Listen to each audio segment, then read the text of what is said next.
Les plantains, lancéolés et majeurs ou encore petits et grands plantains sont deux plantes sauvages de la même famille que le plantain ovata, hispagule ou encore psyllium blond. Toutes les trois contiennent des fibres dites mucilagineuses qui rendent gélatineuses les liquides. Dans la nature, c'est une façon qu'elles ont développée pour maintenir un taux d'hydratation en période de sécheresse.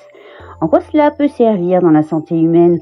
Eh bien, cette particularité les rend utiles en cas d'inflammation des voies aériennes supérieures, où elles peuvent servir à absorber et retenir à la façon d'une éponge les épanchements de mucus lors des rhumes, des toux grasses, d'encombrements pulmonaires. En parallèle, elles contiennent une substance qu'on appelle un flavonoïde, l'apigénine, comme dans le persil et le thym d'ailleurs, qui a pour propriété de détendre les muscles lisses, et ainsi les plantains peuvent servir d'antitussifs, ce qui signifie qu'ils calment les toux. L'apigénine a aussi la particularité d'inhiber la suractivité des macrophages, des cellules immunitaires, produites pendant les épisodes inflammatoires, et ainsi les plantains servent à calmer les affections des voies respiratoires, tout simplement comme le ferait un anti-inflammatoire.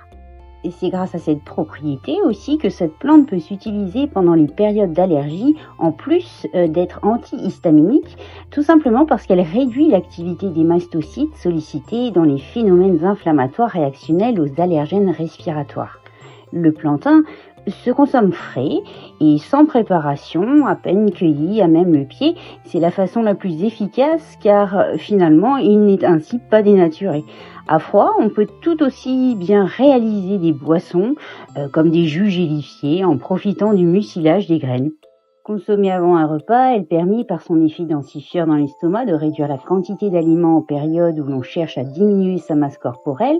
Et enfin séchées, les graines se conservent longtemps et peuvent servir à épaissir des pains, des gâteaux, des sauces.